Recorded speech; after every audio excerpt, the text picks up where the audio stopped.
Bring your surface. I did not today. I'm traveling light. Yeah. I Or have it. Or you're a lame duck, you're just mailing it in. They're like, No, I mean, there's, have you looked at the Mhm. agenda? yes, I've read the agenda. I have the entire agenda printed out. I like to still print just the Yeah. agenda No, I part because I printed the take whole notes thing. Yeah, and then I got can it. look at planning commission to give them an update on what we did. Okay. I tried doing it on my iPad one time and lost it all. Okay. Okay.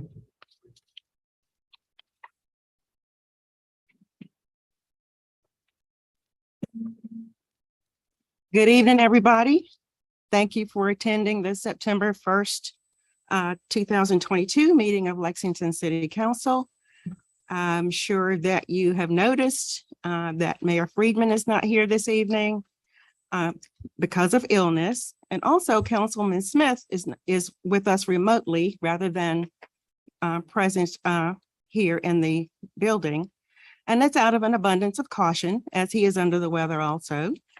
I cannot fill the shoes of our mayor, but I'll do my best this evening to move things along. So first item of business we have on the agenda is the Pledge of Allegiance. So if you will all join in on that, please. I pledge allegiance to the flag of the United States of America and to the republic for which it stands, one nation, under God, indivisible, with liberty and justice for all. Thank you.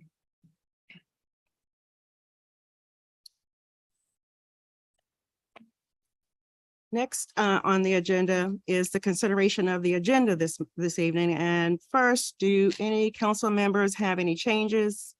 If not, I'll mention one or two. No? Okay. Just want to report that Eric Wilson will not be here for his presentation this evening. He too is under the weather, so something must be going around. Otherwise, we will approve the agenda as presented. Next is a proclamation of sorts, and it gives me great pleasure to participate in this presentation, hopefully along with the city manager this evening. Janie, if you'll come forward and I'll meet you down there.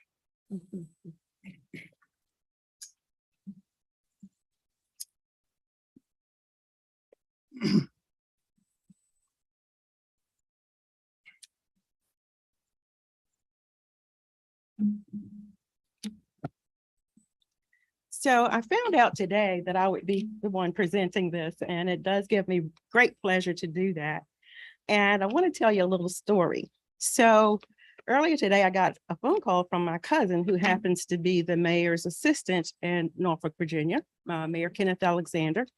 And she had the chief clerk at her desk when she called. And she is a master municipal clerk. So this is what they wanted to send to you. So I'm going to read it. I told them you better not, because I didn't want to cry either. So they said to tell you this, that the role of the municipal clerk originates in ancient Greece when scribes would document the business of government. Civilization involves the proper execution and operation of government functions to truly serve the people's needs. And municipal clerks have always recorded the proceedings of government to ensure that its legal processes are executed properly. As the United States has grown over the past few centuries, the role of the municipal clerk has evolved, along with the growth of our population and shifts in technological progress. Today, the municipal clerk is the glue that holds many cities together through their records management, documentation of city council meetings, and public-facing public service roles. Municipal clerks wear many hats and tend to be among the most knowledgeable, networked people within a city. Your role as municipal clerk comes with the weight of much responsibility, reverence, and service that makes a job unlike any other in the United States. The designation of CMC, or Certified Municipal Clerk, is an internationally recognized certification that indicates competency in the execution of duties of the municipal clerk. To earn the CMC designation, you have successfully completed extensive educational programs over the course of many years, and we are honored you will be serving the city of Lexington with distinction. Your commitment to continuing your professional development by pursuing the Master Municipal Clerk, the MMC, designation is commendable. The MMC Academy is an advanced continuing education program that will prepare you to perform the most complex municipal duties throughout the extensive education program, as well as professional and social contribution components. Congratulations on receiving your CMC designation. This is an honor of which you should be proud. May your acts of service continue to uplift and inspire many. And this is written by Tanya Vasquez, my cousin, but my little sister really, with the City of Norfolk, Office of the Mayor, Deputy City Clerk, and by Mina Barberis, Deputy City Clerk, Chief Clerk, City of Norfolk, Virginia, the Master Municipal Clerk that I spoke of. And they wanted you to have that information. And when I spoke with Mina Barberis, she said that she expressed how much effort goes into this. And she said that it's a process. And if you're going for your master certification, then you have a road ahead of you. But it's a very prestigious honor. And only 3 people in Virginia have this CMC designation during 2022 that went through the process in 22. So then the International Institute of Municipal Clerks said, "Dear Janie Hostetter, CMC, on behalf of the Board of Directors, it is my pleasure to inform you that you have been awarded the International Institute of Municipal Clerks designation of Certified Municipal Clerks. Included in this package is your hard-earned CMC certificate, as well as your CMC lapel pin. We hope you wear it proudly. IIMC grants CMC designation only to those municipal clerks who would complete demanding educational requirements and who have a record of significant contributions to their local government, their community, and the state. In light of the speed and drastic nature of these days, lifelong learning is not only desirable, it is necessary for all in local government to keep pace with the growing demands and changing needs of the citizens we serve. We applaud your educational accomplishments and achievement in this milestone and congratulate you on your personal pursuit of professional excellence. Pamela Smith, MMC President." And this is your certificate.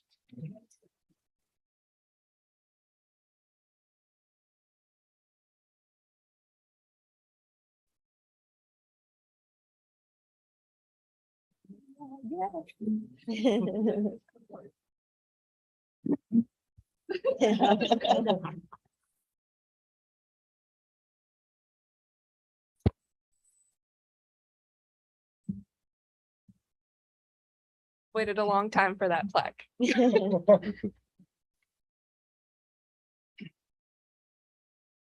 I think it was just meant to be. I mean, I had just heard from the mayor that I would be doing that. And then about 20 minutes later, I got a phone call from my cousin.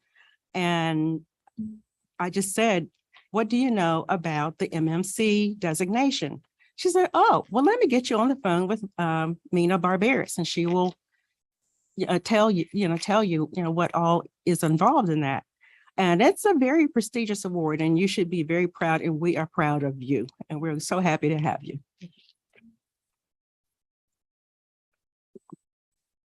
Okay, so next, we're pleased now to call on Ms. Annette Lewis of the Total Action for Progress in Roanoke to give us an update on services available to our citizens this year, especially citizens in Lexington, Buena Vista, Rockbridge County.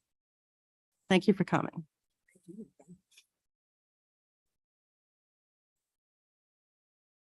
I have some folders for each of you.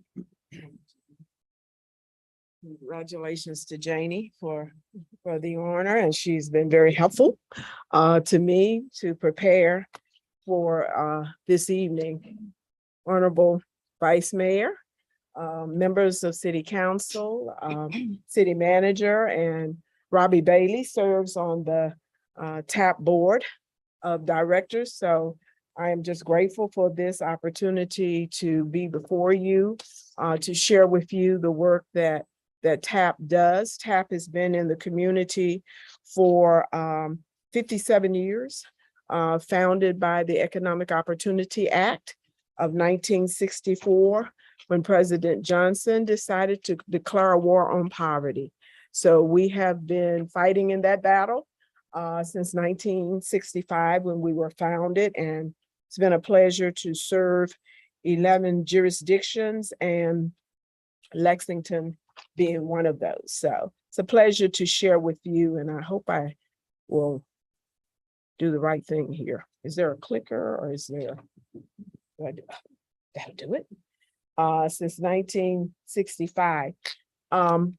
TAP was founded by a businessman in Salem, Virginia, Cabell Brand. I don't know if you know him, but he was not afraid to face the challenges of working with whomever he could. He was a graduate of BMI.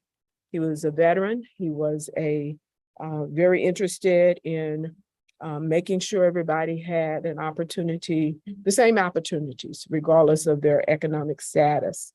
We are the designated community action agency for Lexington and 11 jurisdictions. Though we serve or designated as the community action for your community, we are also in Rockbridge County, Buena Vista, of course, the Allegheny Highlands and Greater Roanoke Valley, but our services go beyond that into 25 jurisdictions. Last year, certainly as we were still in the pandemic, TAP was able to serve nearly 9,000 individuals out of 5,511 households. 1,282 were Head Start children. 741 were saved from homelessness. 344 individuals found safe housing. 400 healthcare workers, we also do job training, were placed into jobs to help local hospitals. 772 youth and young adults received job training, and 653 were employed. In the city of Lexington, we served last year 75 in the 2020 fiscal year. We served 75 individuals.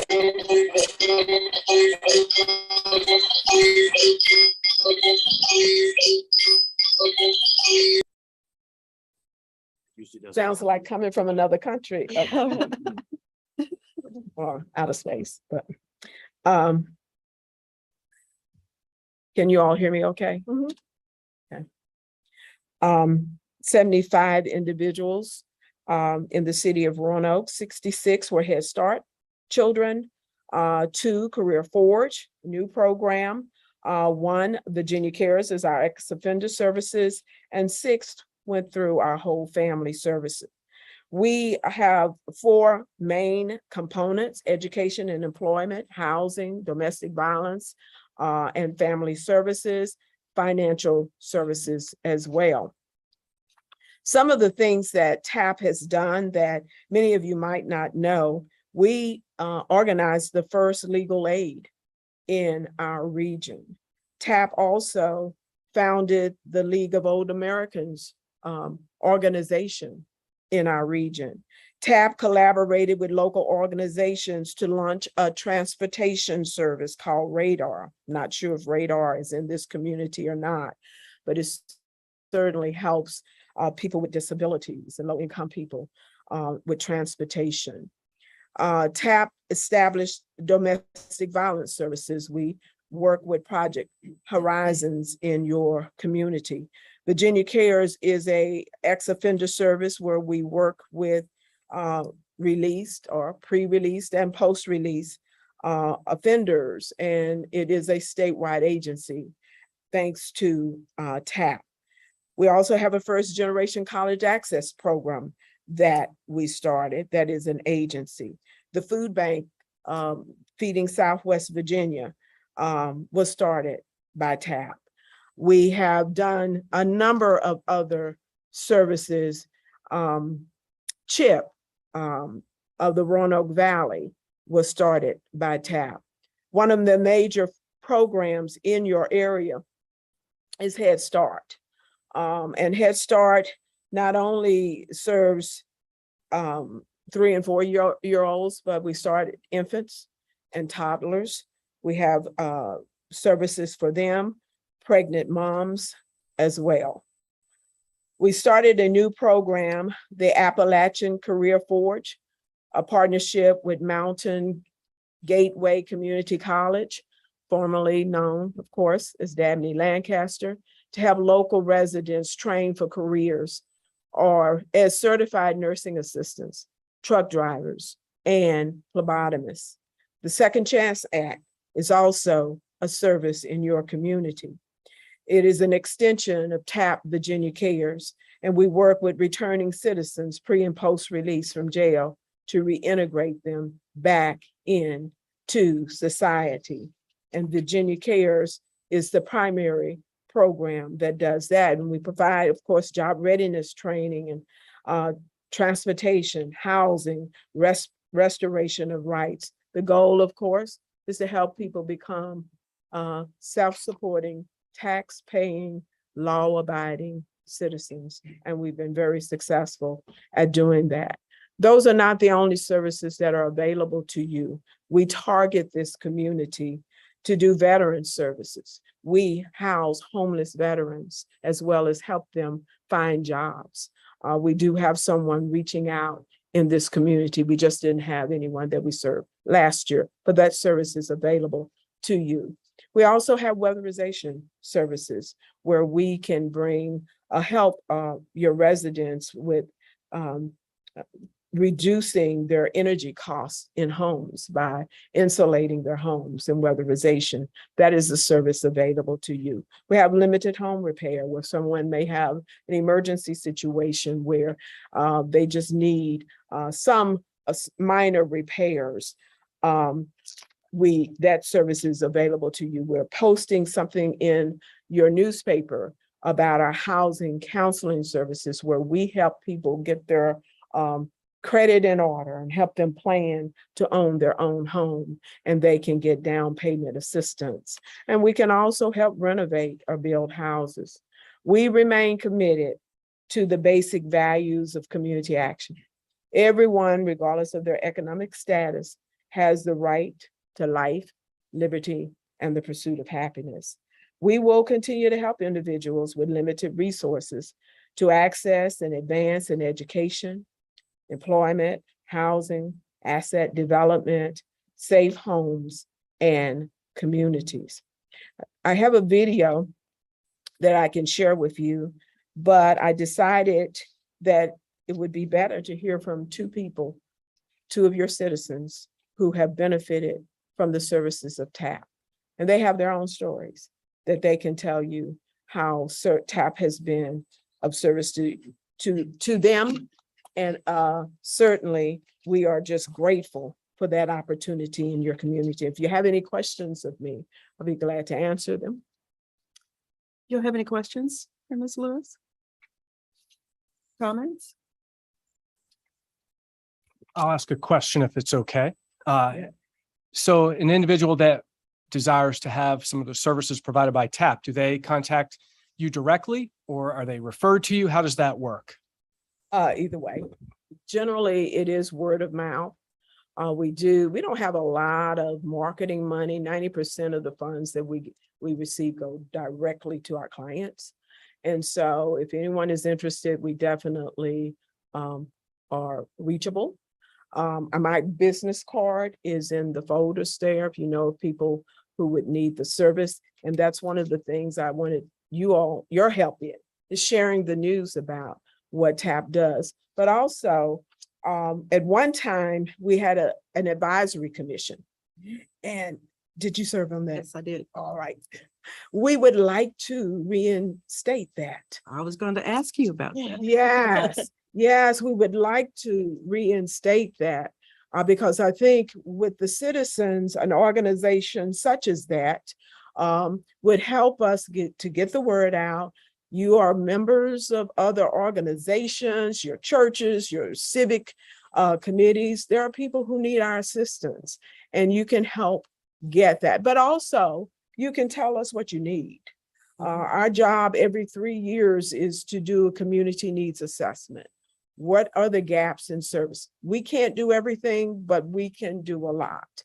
We were able to get the Career Forge grant because of the hard work and specifically looking in the rural community for funds to support the Rock Ridge County area, Lexington, the Allegheny Highlands. So we worked hard at that, and we're very successful in getting 3 large grants. So the advisory commission would be great in this area.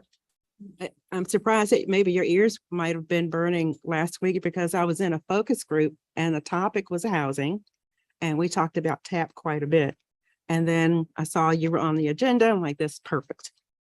We talked about the advisory group, and perhaps if they are citizens, in the area interested enough, we could get that started again. That would be great with your help, Vice Mayor. I think that's possible. Yes, ma'am. I hear you. Yeah. And I'll be glad to attend and do whatever we can to help get that started. Thank you. You're gonna. Yes, I have Yeah. two people you know well. Had no idea of Mallory. that today. Mallory Douglas, as well as LaTanya Douglas, are here to share with you their success as a result of TAP. Great. Mallory? Let's come up.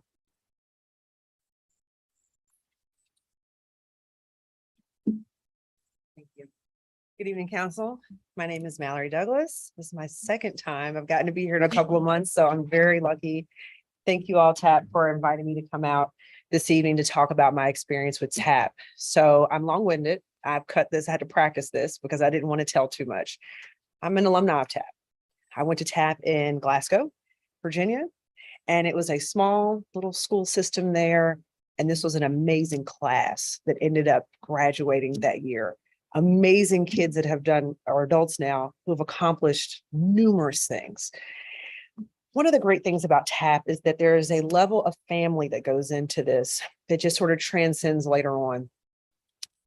My son, now skipping many, many years later, his name is Sebastian. And Sebastian went into TAP nonverbal at 4 years old. We didn't know what to do with him.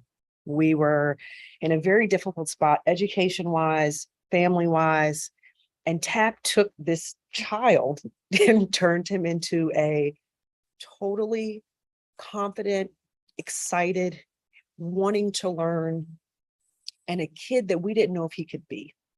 And this was with a couple of educators that dedicated their time and focus through a program that gave him something that no one could give him. Skip forward, my daughter, she's 4 going on 47. She was prepared for preschool and it took her to an enormous level, vocabulary, education, to now through TAP be able to push her brother. This is all through a little classroom at the side of Waddell that gave them an enormous amount of possibility. Without TAP, I'm not sure where we would be at, because the limitations here in the city of Lexington for prime education is expensive. It's also very few. So when those fill up, we don't have many options. Shauna was the teacher at the time. LaTanya was there at the time. We had other educators there, and they dove in and gave hours past when that school closed. Later in the hours, texting parents, making sure we were in meetings. It was something that changed our lives personally. Okay.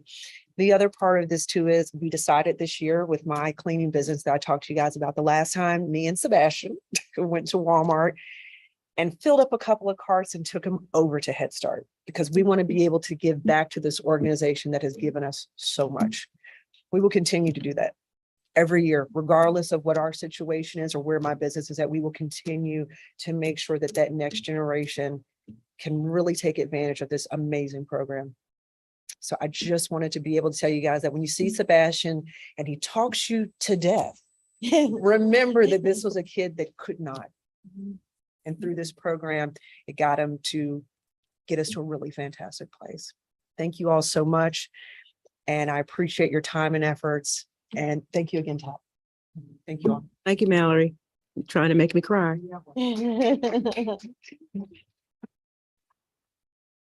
LaTanya. Good evening, everybody. I'm LaTanya Douglas. I'm not as well spoken as my cousin Mallory. And I did not prepare a speech, but just allow me to tell you a little of my story with TAP and Head Start. I too am a Head Start alum. My mother used to volunteer for Head Start back in the day, making food for the teachers and always volunteering for the chili cook-offs. So Head Start has always been around. So naturally, when I became a young mother myself, it was just, a knee-jerk reaction to go right to Head Start and enroll my children there. From there, I then became a Head Start employee so that I could give back everything that I learned from the Head Start program to the children and many families like Mallory. And a lot of those families in this very community has benefited from not just the free childcare that Head Start offers, but my favorite thing is the goal setting. That's not something I was ever really familiar with growing up. You just kind of live life and, take things day by day. But with Head Start, we worked on family partnerships, and I learned how to set goals for myself and my children and for my family as a whole. So Head Start was really beneficial in showing me that I'm capable of doing so much more than what I originally thought and what is thought of people in my income bracket. I have enjoyed so many years in Head Start and at Waddell, Fairfield, the Buena Vista Center, Enderley, and I enjoy going back and forth to Roanoke and visiting those friends that I have grown in the program with. But most importantly, I would say when I was asked to come and speak about my experience with Head Start, it was because, you are considered a Head Start success because you're starting your own business. But for me, starting my own business is not the reason that I feel successful from the Head Start program. Yes, that is a great benefit. It is a great bonus, but it was learning those skills and finding within myself and my family the barriers that kept me and others like myself and in my same income bracket from moving forward. Head Start is one of the major reasons that I have learned and that I continue to learn and grow and set goals for myself. And I now put those same things to practice with my children and family. And I look forward to seeing where Head Start can go in the future, and hopefully we can continue things. Thank you. Can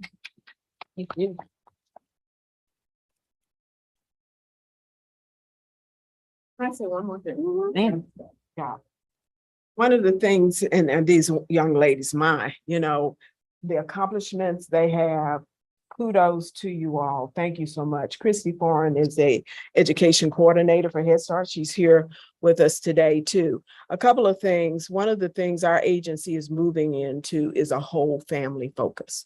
So what you heard was it's not just about the child, but it's about the parent also. What we want is to help them also gain the skills that they need. And we are moving that through our agency. So the Career Forge, people enrolled in those programs, we're going to be looking for what do your children need? The ex-offenders, what does your family need? And so that is going to be the focus for our entire agency. And so we're looking forward to more successes, and we have them, just like you've heard from Mallory and LaTanya.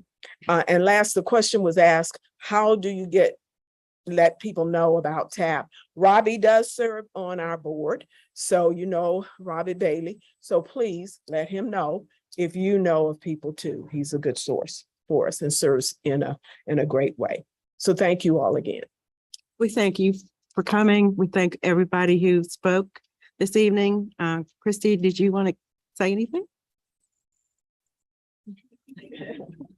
Head Start has been a gem to Lexington, Buena Vista, Rockbridge County for, as you said, 57 years. I was around when Samantha Anderson from from Glasgow was the Head Start contact person here. And she had clothes closets, and she would go out in the middle of the night to help people who had pipes that burst in the wintertime. And she was, remarkable in the amount of work that she did to help Lexington. And then so many others came after her who tried to fill her shoes and be like Samantha. And there are so many people at TAP who are like Samantha, and we appreciate that. And when I was going to the meetings to build the new Waddell, I think they probably got tired of me saying, okay, is Head Start going to be here? Where is their classroom going to be? Did you all forget about Head Start? I think they got tired of that, but I wanted to make sure that Lexington had a Head Start classroom somewhere, because I personally know what a gem Head Start can be and what TAP can do for a community. TAP has done a lot of work for weatherization, even right here in Lexington. They helped a 40-unit apartment complex to get a lot of work done. I can attest to that. And just a lot of great stories, hero stories about TAP, and we couldn't have done it without you. And we appreciate you. Thank you. Thank you so much. Thank you. Thank you. I'll have a good evening. Thank you. And you're welcome to stay, or if you'd like to slip out, that's up to you. I know you have a trip back to Roanoke, but if you'd like to stay, you could. And I would be remiss if I did not mention that, Janie, I did not read your plaque. If you bring it up, I'll read it to everybody, or if you'd like to read it. I'll let you read it.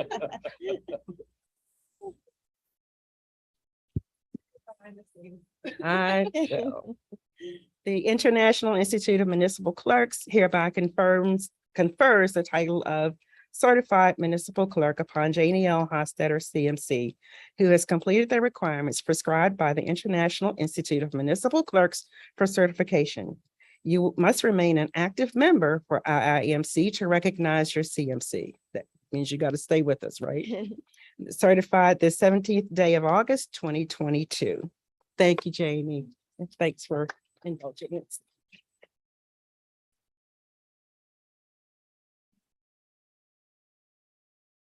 Next on the agenda is a public hearing, and it's in regard to Washington and Lee making some changes. And we have 3 council members, I believe, who will recuse themselves, and two will step down. And Councilman Smith, if you would like to listen in, but perhaps mute or something, so to make sure you're not going to speak. But you will not be participating in the discussion or the vote. So Arnie, thank you for coming forward. Arnie's our planning director, and he is going to present the report about this matter at WNL on behalf of the applicant. And then if any WNL staff are here and would like to make any statements, they can do so after you've completed your report. Good evening. Current WNL campus master plan designates Baker Hall for administrative office use. The university requests to convert that building back to a student residential hall. This amendment can be achieved by either requesting an amendment to the campus master plan or a conditional use permit. And they've obviously submitted a conditional use permit application to you. Planning Commission held a public hearing on August 11th and unanimously recommends approval for the conditional use permit. On page 1 of your staff report, you see the outline of Baker Hall in yellow there. And on page 2, just a photograph of the front of the building. And then as with all conditional use permits, we list out the criteria for approving a conditional use permit, and that will be on page 3 of your staff report, that A, B, or subsections A, B, and C, and also number 3 below D there. Staff makes a recommendation for approval. I'm happy to answer any questions. You have any questions? I'm just a little curious, the student residential hall, I'm just curious what sorts of students might be there. We're not talking about a. I'm sorry. Would you like the, Hugh Latimer, Roanoke, Virginia. We were right at the cusp of beds to house our incoming first year class this fall.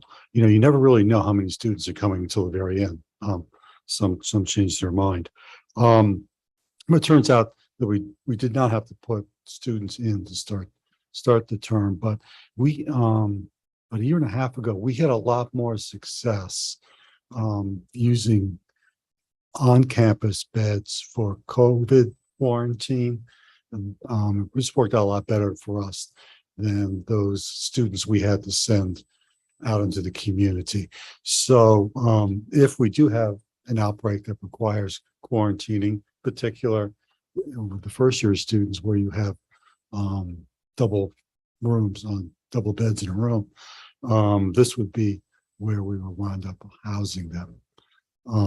That's our main purpose So for it it. would basically be overflow. It wouldn't necessarily be, That's right. okay. That's right. And it would take something like quarantining to make that happen. And then our intent is to tear the building down in midsummer of 2023. any other questions before he has a seat? Do you have any questions for Arnie? Okay, thank you. Well, I'm happy to make a motion. We can't do that yet. We have to go into public hearing. Once they have talked about their plan, we now need to open a public hearing. In the event we have anyone from the public who would like to speak on this topic. We didn't have anybody to sign up this evening, but if you did not sign up and you want to speak, you're welcome to do so. Anyone? Okay. Well, if there's no one, I can close the public hearing, and it is 7:36. And now we can ask for council's recommendation on the matter. Okay. I move that we approve the requested conditional use permit to allow the student residential hall use at 212 West Washington Street. Second. Have a motion and a second. Do we have any further discussion? No. Anybody? Okay. So Since there's no further discussion, we'll just need to have a roll call vote, and we'll have Mr. Alligood, Aye. Mr. Ayers, Aye. and I vote aye, and it's 3-0, and the motion is unanimous. Thank you. That was quick. Yeah. I like that. I want to thank the council members who sat out, and they can return to the dais, please. Chuck, you can come back. So next in your packet, there are minutes of the last two meetings. The interjurisdictional meeting on August 1st and the regular council meeting on August 4th. And unless you have any objections, I ask that this be approved as presented. Okay. And we still didn't have anybody sign up this evening, but we want to hear from you. So if there's anybody who didn't sign up, who would still like to speak on whatever you'd like, this is your time. Anyone?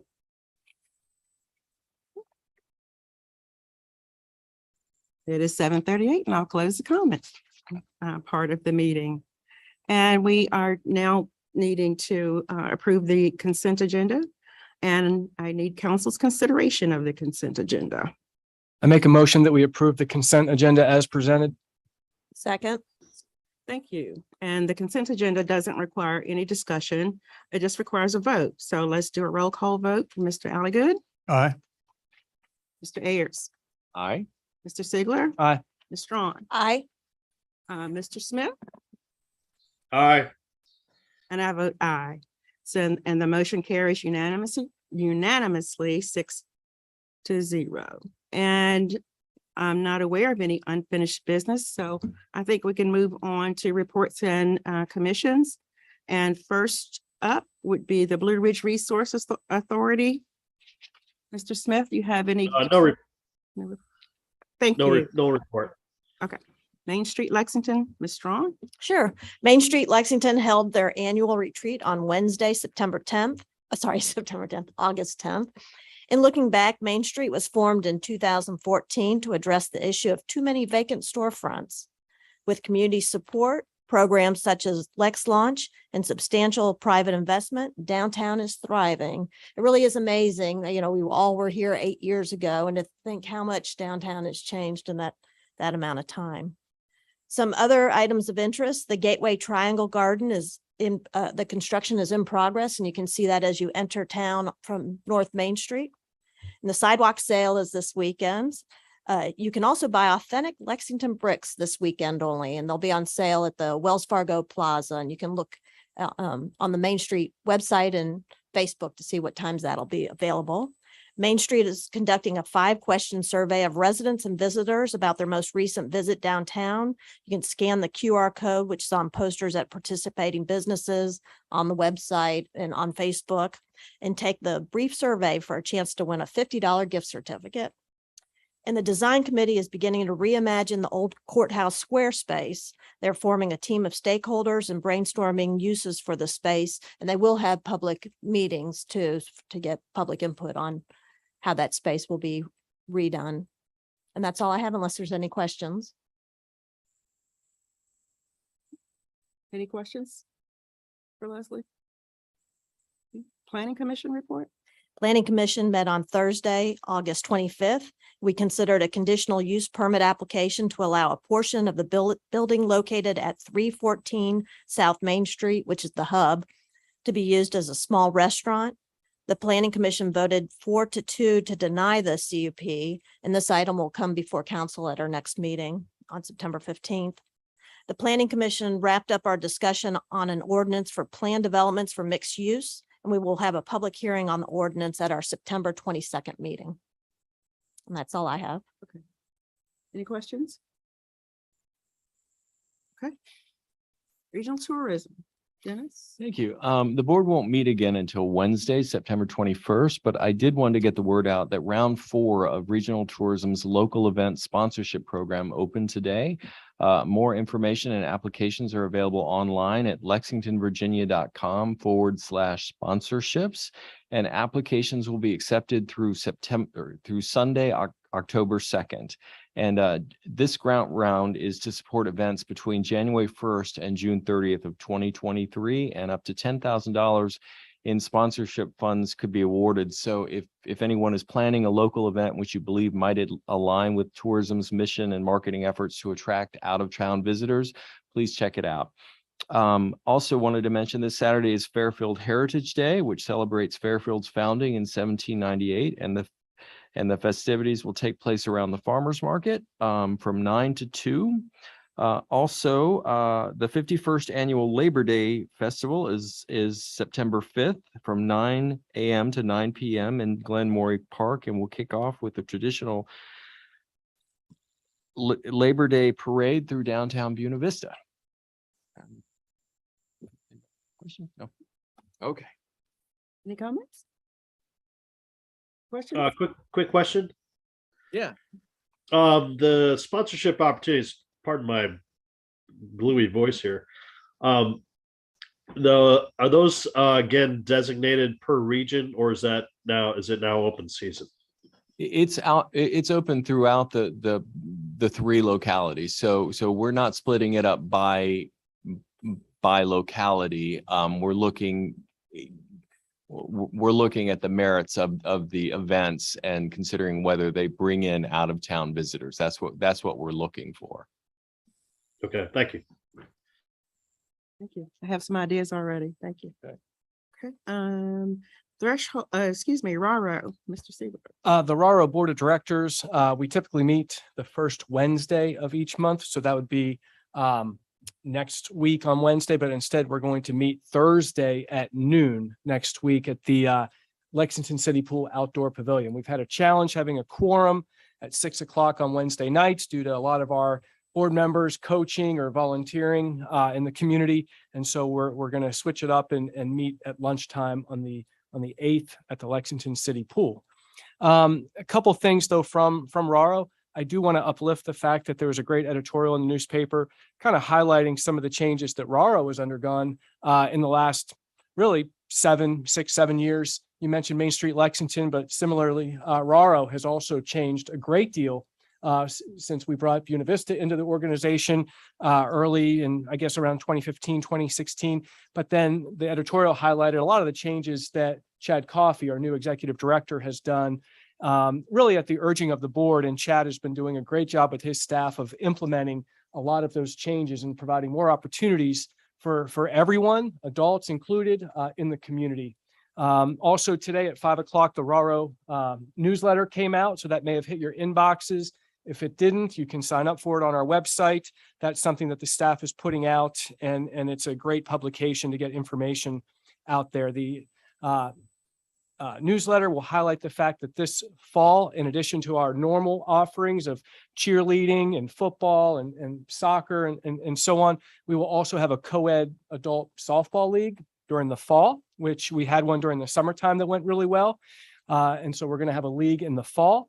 We're going to continue with our pickleball offerings because pickleball doesn't have a season. It's all year long. And so we're going to try to continue to fill that void and partner with the Rockbridge Pickleball Club. And you may have heard from some of their members. They're advocating for courts in the community. And so that is something that I think long-term, the 2 cities and the county will have to look at, because pickleball is here to stay. And we have a lot of great folks in the community from all ages that play pickleball.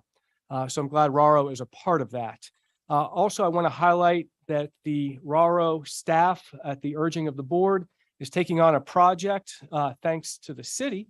At Brubaker Field, there's a concession stand that has long been dormant and in the way, and we have a desire to put it to use. That is a goal of the executive director and the board. It needs a new roof, and the city of Lexington has provided the materials, and we will do it the right way. We have some volunteers folks that know what they're doing to make sure that it's done to code. And we really thank the city for allowing that to be done and providing the materials. And ultimately, our goal this fall is to be able to enhance our game day experiences by providing some small scale concessions. And so that's something that may come before city council to kind of get your support on that. But I'm really excited. We have a lot to do, but with our current staff, we try to take it on, and I'm looking forward to a great fall. It doesn't seem that long ago that we were in the middle of COVID and we just didn't know what to do to keep kids active. And we see kids coming back now to all of our programs, whether it be river runners or the soccers or football or cheer. It's really good. So that's my report. I can answer any questions. Last one, it may be jumping ahead too much, but for the concessions, have y'all discussed whether you'll have volunteers that'll do it to raise money or contract it out to somebody? So one of our goals is to have funds to replace the backstops at Brubaker Field. That is a important two capital projects for us.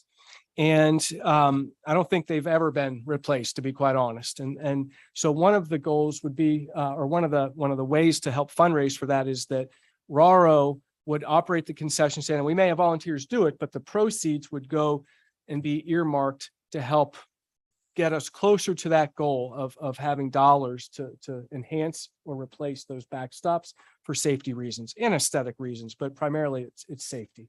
So that's the plan right now. Thank you.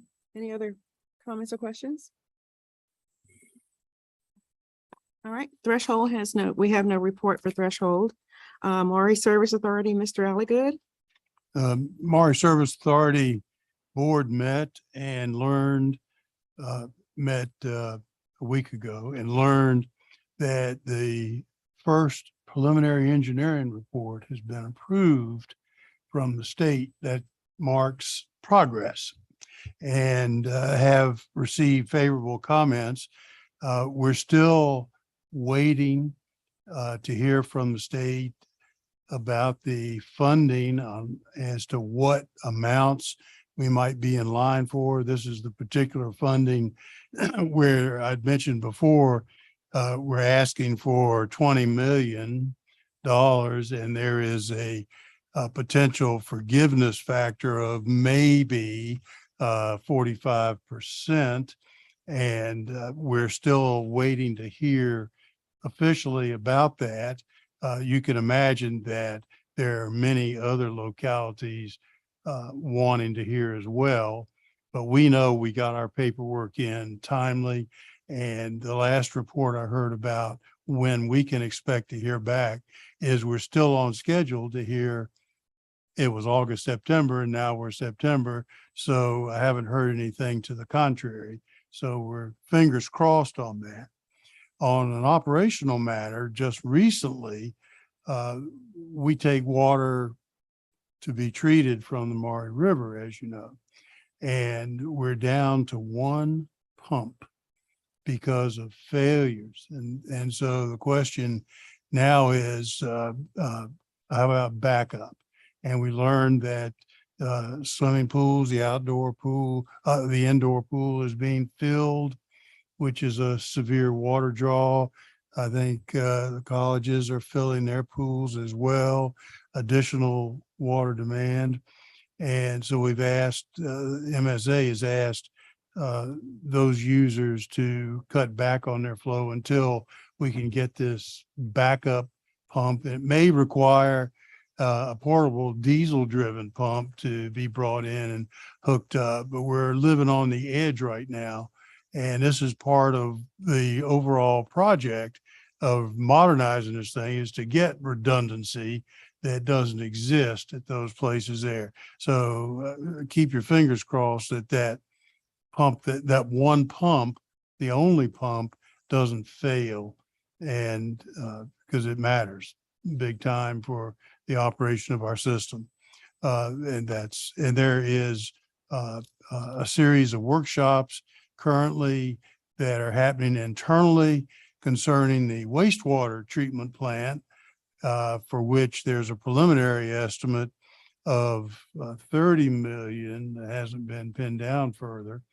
And I mentioned at our last council meeting that we're seeing that in Virginia, that the bids are thin for people, contractors bidding on these modernization projects for water plants and treatment plants, such that the bids are being premium priced at 50 to 100% over the projected estimates.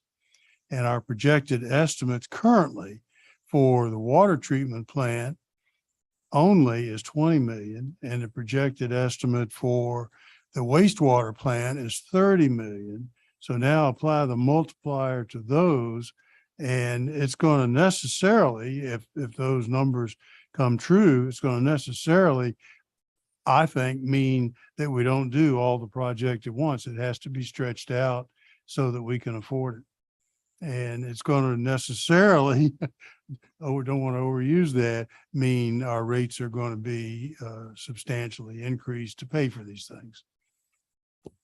End of report. Okay, well, we have to have a question on that one. So you're on the water side pump. Does it have to be replaced completely, your backup pump, or can it be repaired? The answer is repaired. Okay.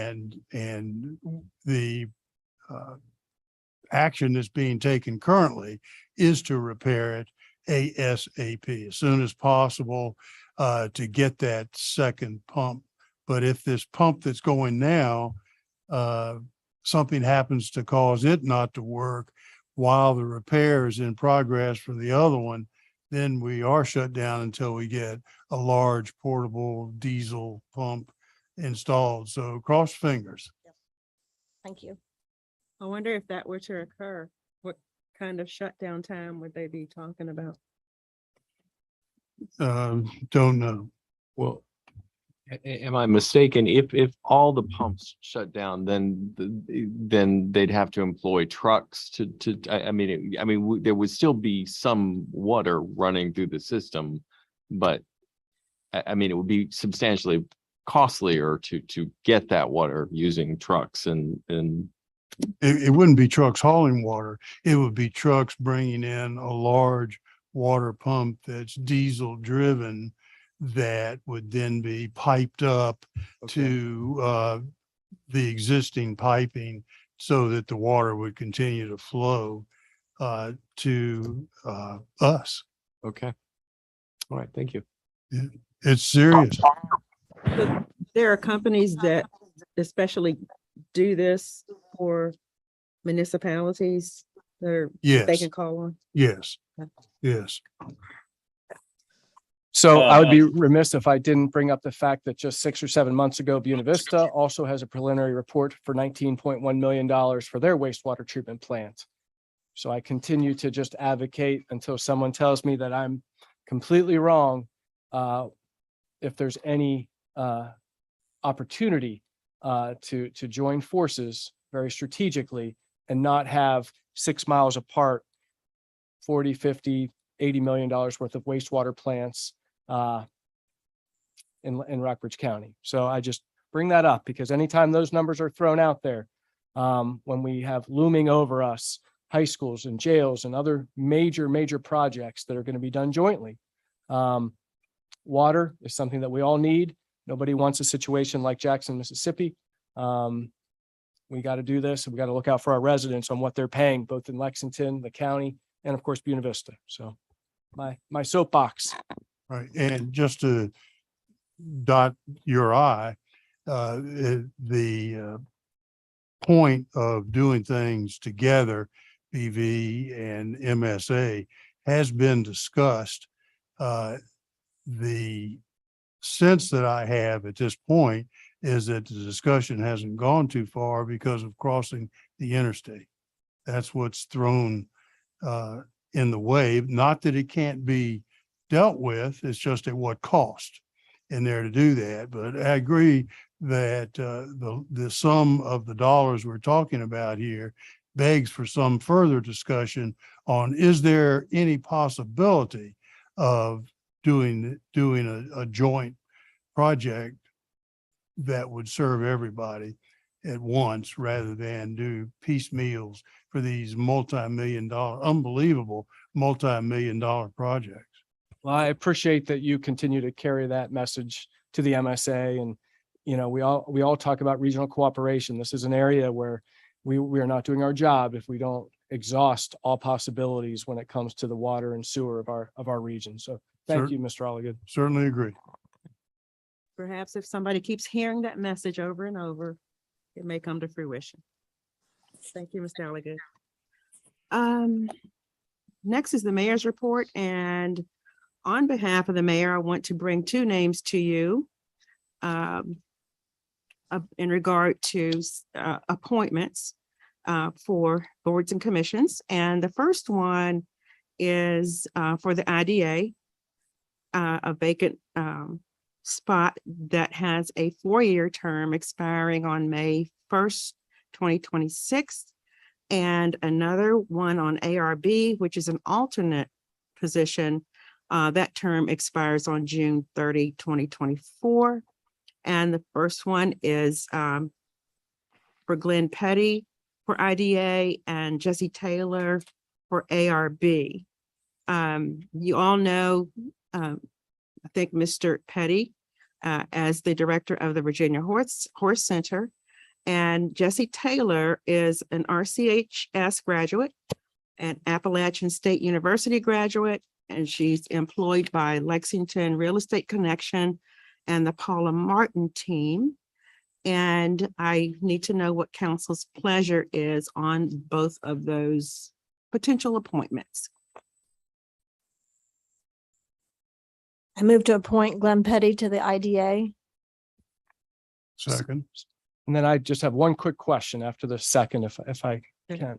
Just, Mr. Hallis, am I correct that has the Horse Center indicated that they wish to come back to the IDA for an extension of the 1% that expires in 2024? There's been no formal request. I've heard from Mr. Petty that they are interested in that, but that's as much as I've heard. Okay. Any discussion? Any further? Any comments on that comment? No, it just is just full disclosure. Mr. Petty, if he's on the IDA, he will recuse himself just like any other member of the IDA that has any dealings with an entity that comes before the IDA. Mhm. But just in the interest of full disclosure, the IDA's work surrounding that 1% is a little bit more involved than their work with bond refinancing or issuing bonds, if you will. So I just wanted to, put that out there. That's our job. And of course, I'm certainly going to support Mr. Petty on the IDA. Be excellent to have him for the work that they do, but I just think it's important to be transparent. We've had a motion and a second. We had some discussion. Thank you for that disclosure information. And it's time for a roll call vote. Mr. Smith, Aye. Ms. Strong, Aye. Mr. Sigler, Aye. Mr. Ayers, Aye. Mr. Alligood. Aye. And I vote aye. The motion is unanimous. And Mr. Petty will be appointed to a 4-year term on the IDA. Next, ARB. I move to appoint Jesse Taylor as the alternate to the ARB. Second. Been a motion and a second. Any discussion? Okay. No further, no discussion. So it's time for our roll call vote on that. Mr. Alligood. Aye. Mr. Ayers. Aye. Mr. Sigler. Aye. Ms. Strong. Aye. Mr. Smith. Aye. I vote aye. And that motion is also unanimous, and Jesse Taylor will be appointed to the ARB's alternate term, and that will expire in June 30, 2024. Thank you for assisting with this, and sorry that Mr. Friedman was not able to present those names tonight, but my pleasure to do so. And next we have the city manager's report. Thank you, Ms. Mayor, members of council. Before my formal report, I have 2 items I want to bring forward to you. And the first is the introduction of our new public works director, Mr. Patrick Madigan. Patrick was most recently the Director of Public Works with the city of Covington until yesterday, I believe. And now this morning, he became our Public Works Director, first day on the job. Patrick is a VMI graduate, so he knows our area. He went into the military and logistics and facilities and base management and maintenance. I got into the civilian side doing the same work. And he and his wife have already got a home lined up. Is it in Natural Bridge? Hopes to close in about a month. So he will be part of our community, fully part of our community. And I am pleased, as is staff, to have him with us. So hopefully you'll all get a chance to meet him and spend some time with him as well over the many months and years to come. So glad to have him with us. The second item I wanted to touch on is that once again, our fire department is going to have a memorial service for 9/11, and that will be on 9/11 promptly at 8:45 in the morning at the fire department on South Main Street. They're also having another ceremony on September 14th at 12:30 in the afternoon. And one of the flags that flew at Ground Zero after the attack will be in town here, and just as an opportunity to see that flag and again, remember that very tragic day and time in our nation's history. So just those two items I wanted to touch on. Formally, one of the issues that I think some of you heard about in the last year or so, and I heard about it extensively, was parking in and around Lilburn Downing Middle School during home VMI games. And from time to time, that area gets pretty crowded on the street. The school has been used informally without any kind of authority or review for parking. There have been a few minor problems when people got up on the grass and got close to the landscaping, that type of thing, and residents have been concerned in that area. There's also been nearly every home game a tailgate on school property, again, without any authorization, no formal review. People just spontaneously did it. And there was, again, been concern about, drinking on school grounds, some of the other issues that may take place on school grounds with no authorization. Like other areas of the city, we usually allow the public to use areas of the city, whether it's our parks or our playgrounds, etc., with authorization. They get a permit and they then use the facility. So staff and I put into place a policy on the use of this area, both for the parking and for the tailgating. We have one application for tailgating for the first game of the year, which is September 10th, a week from this Saturday, I believe. City staff have or will place barricades in areas where we don't want people for that tailgate. The police department will be there. We have somebody who's responsible for that, who has an application paid for that site. Seems like it's an applicable use. It's just that it needs to be authorized and carefully reviewed, if you will. Parking has occurred again all over the school site from time to time. It's a very good spot to park, obviously, close to the game. And frankly, we don't want to tell those people not to park there. We don't want them out on the street competing with our residents for parking. That parking spaces they're available. We'd like to see them used. We're going to have volunteer organizations there in the morning, and they will collect $10 a piece from every vehicle that parks there. And that money will go to both RARO for their fundraising and for the Monnet Unit Board for their fundraising. So that's how we intend to handle those things. We may get some concerns from the neighborhood that they're still unhappy, but frankly, I think we've accomplished most of our goals to be sure that we watch the site very carefully, that we allow appropriate uses on the site, and that we take care of the neighborhood. We also may get a few complaints that people who used to park there now have to pay $10.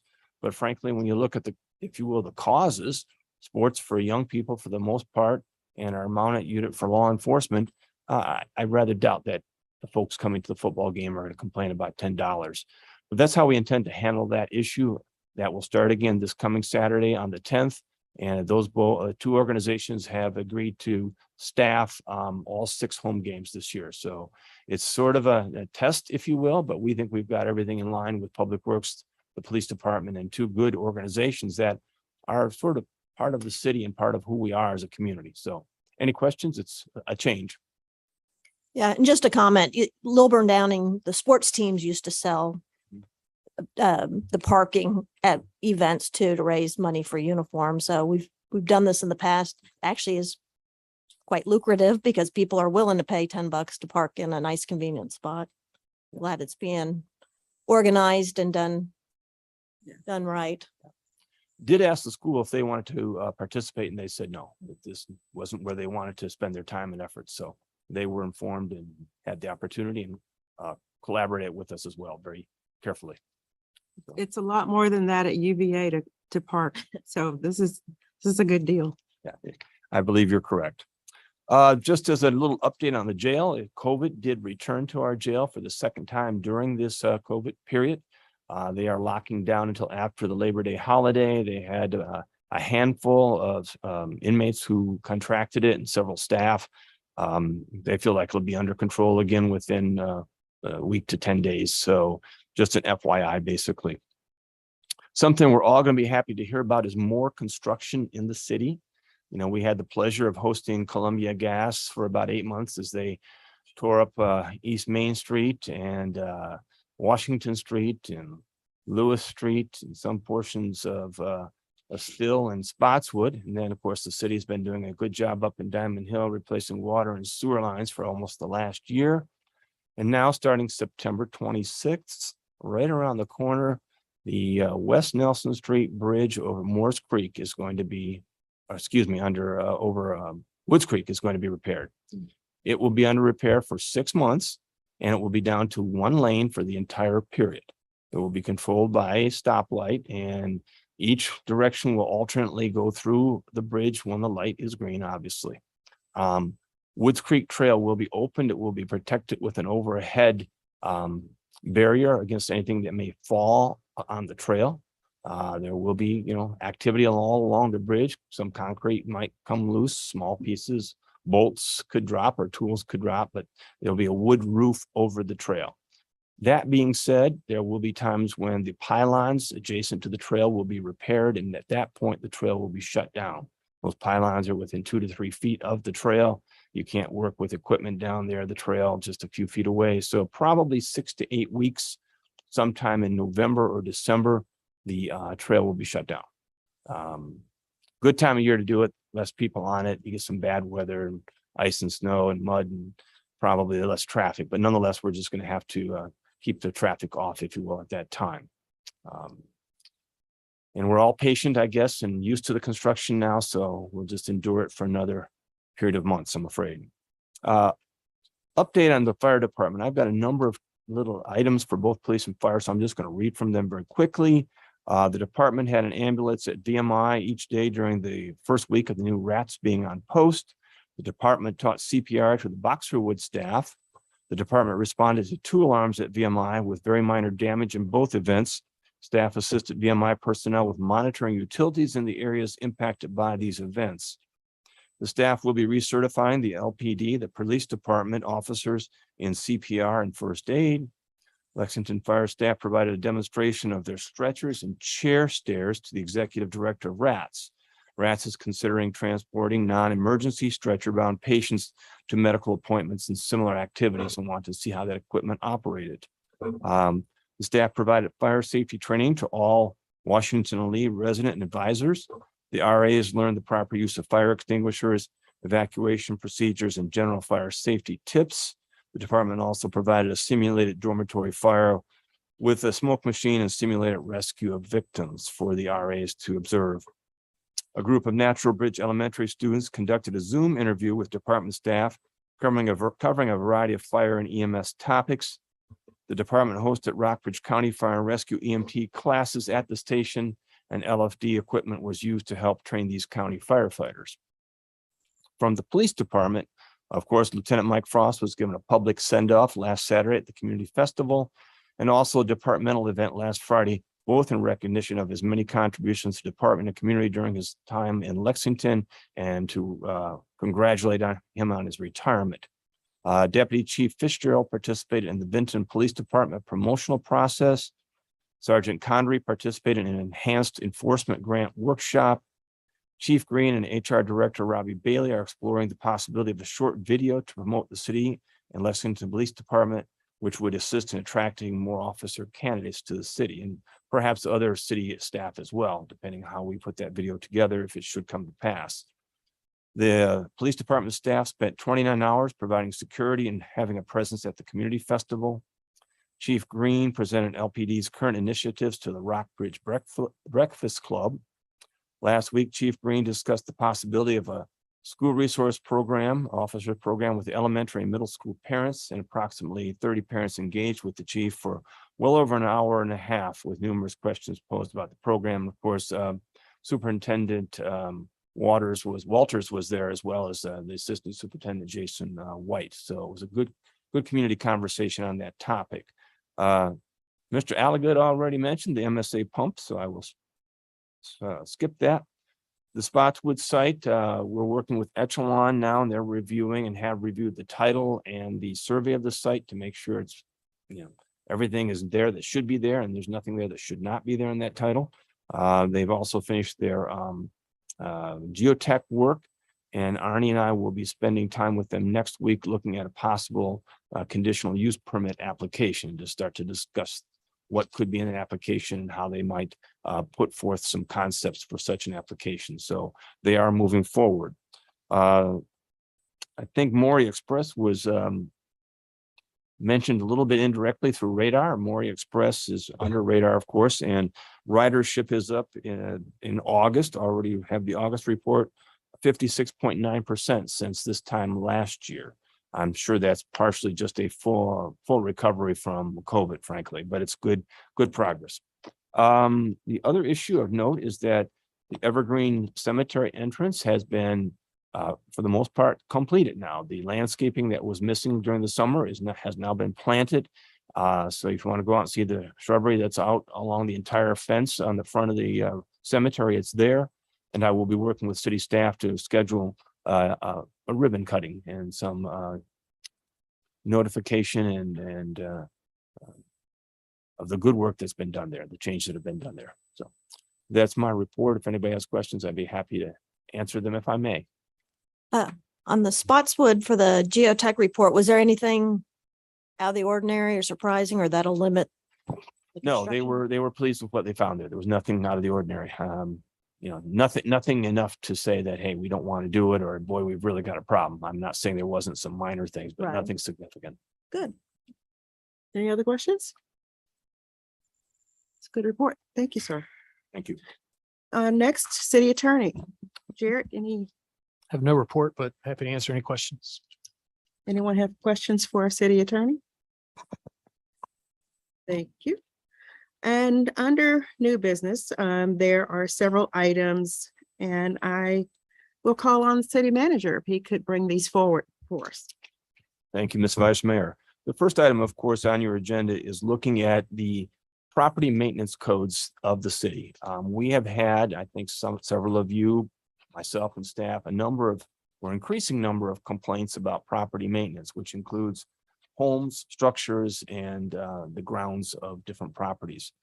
Like many of our codes, they've not been updated recently. We've been working with the city attorney. He's looked at those codes, and some of the code language needs to be changed. There are some court proceedings over the last number of years that indicate that other changes are necessary because of the rulings in those cases. And he's identified, again, the codes that we need as tools so that we can, when necessary, enforce our city code and get the results that we want.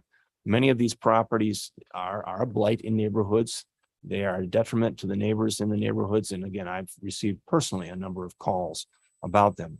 I did have the city clerk put out some pictures of some of our candidates for most difficult properties to deal with. Several of them, as you can see, have not had the taxes paid in years. Some of them, in many cases, don't have we don't know who the owner is because of issues with no heirs, too many heirs, wills that were not completely done or correctly done, so we don't know where it should have gone. And this is going to take some legal work to sort through these things. One of the issues you should be aware of is as we enforce codes, it will cost the city money. In some cases, we can put it on the tax bill and we'll receive the money. The taxes will be paid, will be reimbursed. In some cases, the taxes won't be paid, the money will not be reimbursed. We can take the properties to sale, which is appropriate in those cases, but even then, we may end up spending money that we will not recover. But in those cases, we're talking about life safety in many cases or several cases, and so we're going to have to take those steps. So I would recommend that we go ahead, have these ordinances drafted and go to public hearing. I did want to give you an opportunity to ask Jared, the city attorney, about them, but that is where staff and I are at this point on that issue. So. Questions first, Mr. Jared, I've got a question. Since you're attorney for, several other municipalities, where does Lexington currently, I mean, is this a fair question? Where do we stand in relation to some of the other municipalities that you represent, and how we deal with properties that are a potential to life and safety, or haven't paid their taxes, or, affecting the neighbors? How are we? I was actually a little surprised when I started looking the lack of really any authority in the Lexington code to do much of anything other than cut grass and vegetation. For example, the nuisance ordinance, which the state allows, is fairly broad in terms of what is considered a nuisance property, and the power of the municipality to go in and clean up. The Lexington's nuisance code is very much tied to the health department and there being a health risk for the property, and that someone from the health department has to come in and opine on, yes, we think this is a nuisance, before in theory the city can act under the nuisance code, which the current code and the code in the other municipalities that I represent has really no mention of, I mean, it mentions if it's a health issue, then that obviously is a nuisance, but there's also a much broader range of conditions that can be used to classify something as a nuisance and give the city the power to go in and clean it up. So that's sort of the primary issue in a lot of these cases, is those are the sort of vegetation cleanup, the brush cleanup, the junked automobiles, and sort of the debris that you see in the picture on 413 Carruthers. Like, that's classic nuisance property that I think under the current code of Lexington, we would not have the authority to go in and do anything under that provision without the health department coming in and saying that that's a health issue. So I think that's one that's certainly somewhat low hanging fruit for us to clean up. Anything more substantial than that involving actual structures or buildings, the city code relies completely on the building code enforcement mechanisms, which again, there are sort of ordinances that we could adopt and we will propose to adopt, that gives the city the authority, if it's not necessarily a problem to the level of building code enforcement, but it is a nuisance or an eyesore. I should say an eyesore, not a nuisance, that would be the other. But if it's an eyesore or causing other problems, that the city then has the authority outside of the building code to go in and either repair or demolish, depending on the circumstances of that specific building. So I certainly think that, again, it's, from my perspective, there's no reason not to put that on the books, to give the city the tools, the power to use those when necessary. But obviously, if they're not in there, we don't have that power currently. So that's really, I think, the impetus for this is obviously the complaints about the properties, but then a review of the current code is, I think we're a little bit lacking in the tools that we could use to address some of these properties. Jared, can I ask, is there a municipality, is there a jurisdiction that you would be looking at sort of as a model for the tools that you're looking for? I mean, I'm just trying to, when you say, properties an eyesore, I guess the question immediately that came to my mind is, well, who would make that determination? And that, that's going to be a sticky issue. And so I'm kind of curious, like, if there's an example ordinance out there in Stanton or somewhere that you think would be useful in our. Yeah, there's multiple, from a city perspective, multiple cities who have taken this on at various levels of sort of running the whole gamut of just looking at the nuisances or doing a little bit of everything. It's part of a coordinated approach. I know Lynchburg recently has made this sort of a priority for their city of looking at this from a comprehensive method of both the tools as well as sort of the complaint mechanisms, that kind of thing, to really identify these properties. So I think that would be the first place to look. But ultimately, the idea will be to make it as streamlined as possible, have it as much as staff can make these determinations rather than having to bring these before council. And a lot of that depends on sort of the relative amount of work, amount of cost that it's going to take to actually remedy the problems.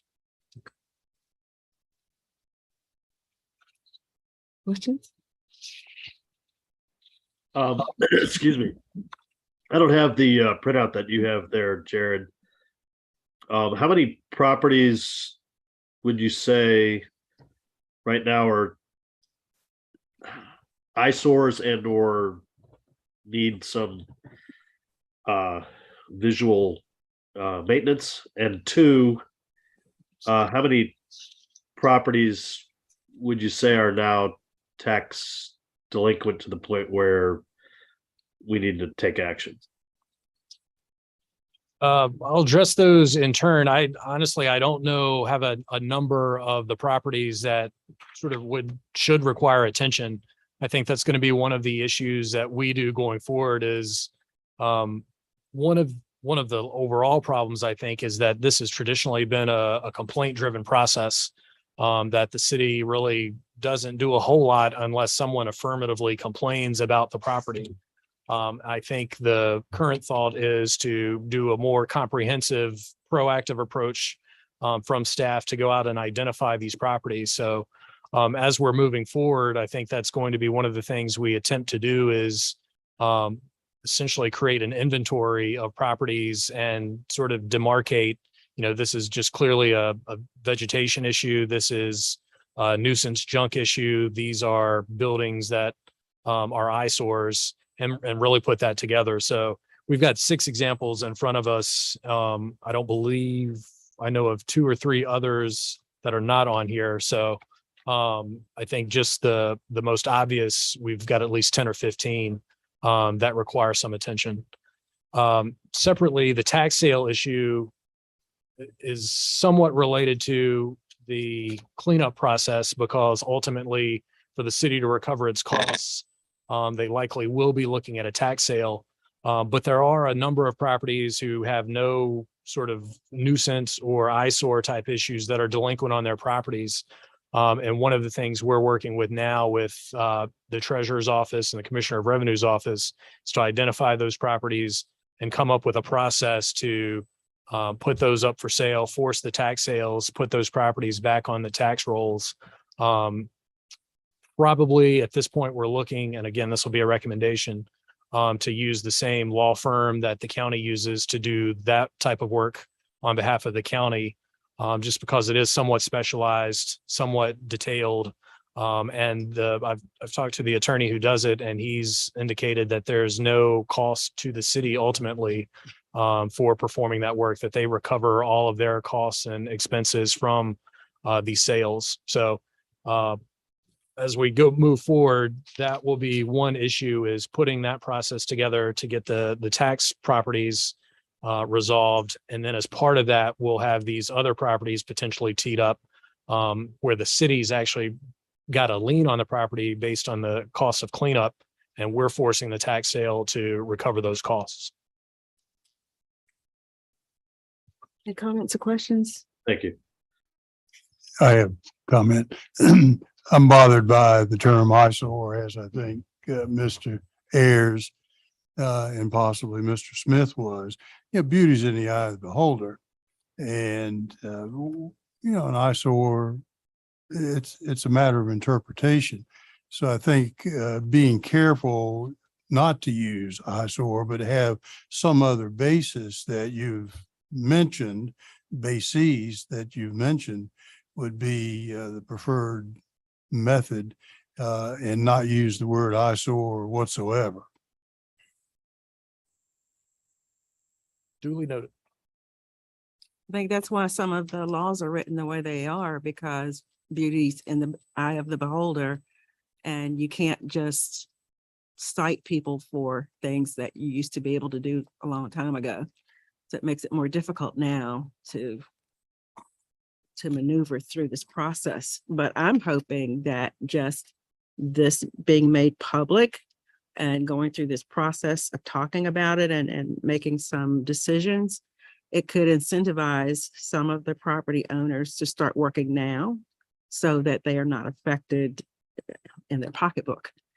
But one question I have has to do with the health department and if how they would cite something as a health issue. Like a dilapidated house, how would they cite that as a health issue, especially if no one's living in it? I think from that perspective, the health issue is really, frankly, ultimately mosquitoes and rats Okay. becoming sort of vectors and sort of a clear potential threat to the public health. And again, that's obviously very specific to the problems that the property is creating. And that's why a bit broader nuisance ordinance, I think, would give the city more control and not limit their ability to clean up to issues where there's an infestation of some sort of pest. And if they don't find that, but then they see that the house is about to fall over into another one, could they cite that as a health hazard for the neighbors? I think that would come under the building code enforcement. When the building's a threat to the health or property, then that's when the building official would get involved as opposed to the health department. Thank you. Thank you.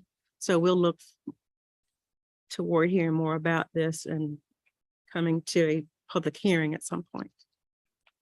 Thank you. Do you want to talk about the next one? Yes, I may. I will. Thank you. The next item on the agenda is the Diamond Hill project itself. The project is going well, as designed and engineered. The work is ongoing. It came in at budget. It's still at budget. There's been some issues with supplies and manpower, just like any other project. But what was not included in the project and should not have been included, frankly, was repairs to curb and gutter and sidewalk that were outside of the scope of the project. However, it's become very evident as we've seen the project progress that there are areas that we're going to have brand new street in, good asphalt in a few months, and the curb and gutter is falling apart right next to it. So a year or two or three from now, we're going to be tearing up part of our brand new street and replacing the curb and gutter. So what I'd like to ask council is for $250,000 to start dealing with a few of those issues. And I believe that if you've ever taken a walk or looked down East Washington Street from Fuller Street to around the corner to Nelson Street, the curb there on the one side is in small chunks of about 18 inches or 12 inches and scattered about people's yards and on the street from time to time. It's just old, bad curb, not as a result of the construction, just it was either not well done to begin with or over the decades it's just deteriorated. We've got sidewalk in front of the middle school that really needs to be replaced, and that's a bad place to have bad sidewalk. There are a number of places on Tucker, on Henry Street, on Randolph Street, any number of other streets where we could do a significant amount of work. $250,000 will not cure the problem, but it'll at least allow us to look at some of the worst problems and take care of them today. And then, 3 to 5 years from now, or whenever the other problems surface, well, they'll have to be dealt with, but at least we won't be hopefully tearing up too much of our nice new asphalt in 2024 because we failed to deal with it today. So that's what I'm asking. I'm recommending and asking that out of our working capital fund, we take $250,000 for this purpose.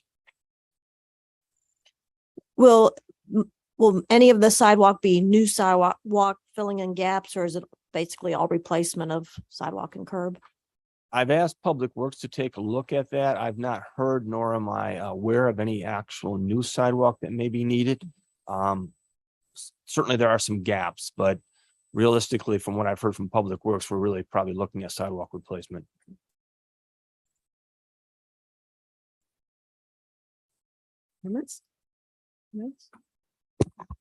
I can't gauge how much $250,000 can do. I think annually we have in our budget and our CIP $50,000 to do sidewalk replacements, and that's for the entire city.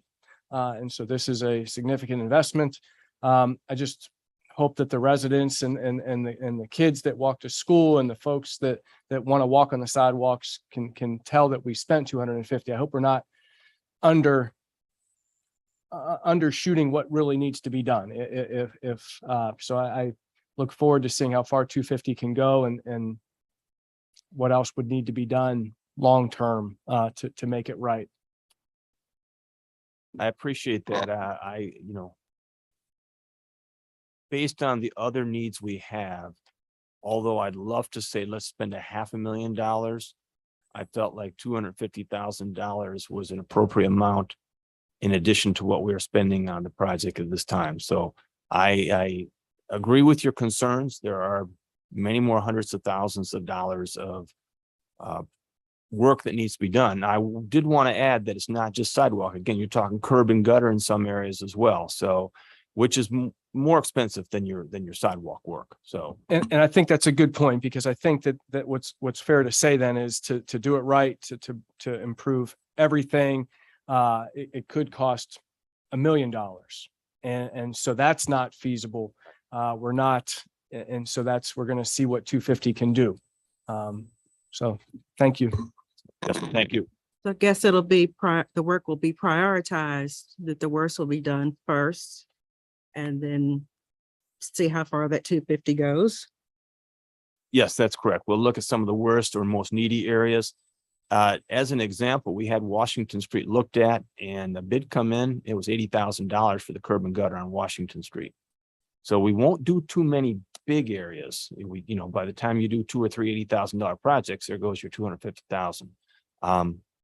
So it's costly. Nothing's cheap today. Are there standards for the sidewalk? For instance, if sidewalk is there and over years with paving going on, then the sidewalk becomes level with the street? Is that how do they manage that? I'm not aware that there's actually any engineering standards of that nature. I might yield to our new public works director. Are there any standards when the pavement gets too high? There are. So in Covington, we had a lot of that, Mhm. unfortunately, because all we would do is overlay. Mhm. What would happen is exactly what you were describing, where you didn't have any sort of, at least buffer to Right. channel your stormwater, because that's the idea. Carry that down the street, and especially so you can get into your gutter or your drop inlets, so water can flow.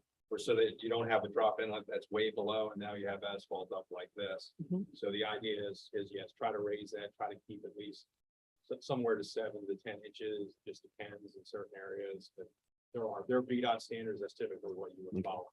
Okay, thank you. That's why we've got him. One of the questions that we've discussed previously at a council meeting is the question of drainage and spending the money to improve the drainage. There are certain low areas that sidewalk repair would facilitate water flowing properly down the street into the drains. And so is that going to be a question and tied in with that sidewalk curb and gutter repair on how that would affect the drainage questions that we've talked about here recently?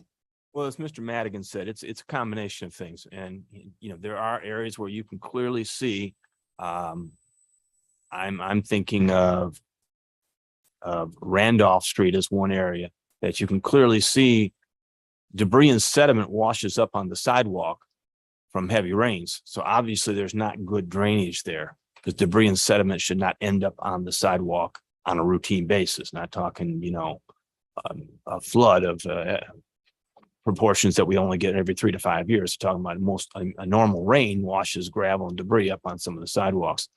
So, I guess the answer is it's a combination of things. How bad is the curb and gutter or sidewalk? Is there a drainage problem there? Probably even what's the beginning and end of the area of work? Can you reasonably resolve some of the issues without spending a whole lot of money? You could try and do one area of street and do everything right, and you would spend more than $250,000. So you just do what's necessary there and can't solve all the problems all the time.